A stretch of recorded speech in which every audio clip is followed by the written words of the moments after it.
Hello viewers, welcome to my channel. আজকের recipe ঝিঙ্গে আলু দিয়ে বড় মাছের তরকারি, খুব পাতলা করে। এই রেসিপিটা গরমের দিনে খুব দুর্দান্ত টেস্টি। চলুন এই রেসিপিটা দেখে নেওয়া যাক। প্রথমেই আমি আলু আর ঝিঙ্গে লম্বা লম্বা করে কেটে নিয়েছি সাইজ মতো। তারপরে এদিকে ফ্রিজ থেকে মাছ বের করে সুন্দর করে ধুয়ে রেখেছি। এখানে হলুদ লবণ দিয়ে ম্যারিনেট করে নেব, সুন্দর করে মাখিয়ে নিব। তারপরে কড়াইতে তেল দিয়ে দিয়েছি, তেল গরম হয়ে গেছে। একে একে মাছগুলো ছেড়ে দিব, উল্টে পাল্টে ভালো করে ভেজে নেব। দেখুন মাছগুলো দিয়ে দিচ্ছি, মাছগুলো উল্টিয়ে নেব।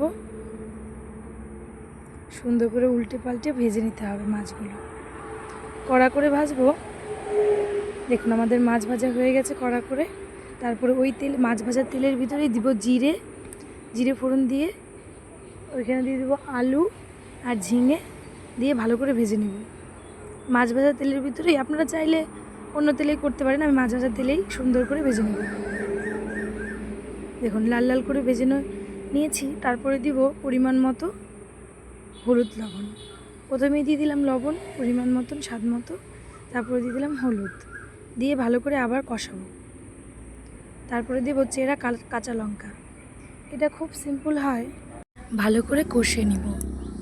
দেখতেই পাচ্ছেন আমাদের লাল লাল হয়ে গেছে ভাজা। তারপরে আমরা পরিমাণ মতো ঝোলের জল দিয়ে দিব, দিয়ে ভালো করে নেড়ে চেড়ে ঢাকা দিয়ে দিব। ঢাকা দিয়ে দিলাম। তারপরে ঢাকাটা উঠিয়ে যখনই টকবগি উঠে আসবে তখন আমরা দিব মাছ, ভেজে রাখা মাছ। এখন মাছটা দিয়ে অনেকক্ষণ জাল দেওয়ার পরে জিরে গুঁড়ো দিয়ে দিলাম। এবার আমরা নামিয়ে নেব। দেখুন হয়ে গেছে আমাদের ঝিঙ্গে দিয়ে আলু দিয়ে বড় মাছের ঝোল। দেখুন কত লোভনীয় হয়েছে দেখতে, খুব দুর্দান্ত হয় খেতে। দেখুন আপনারা বাড়িতে অবশ্যই ট্রাই করবেন, খুব টেস্ট হয়েছিল। টাটা, নমস্কার।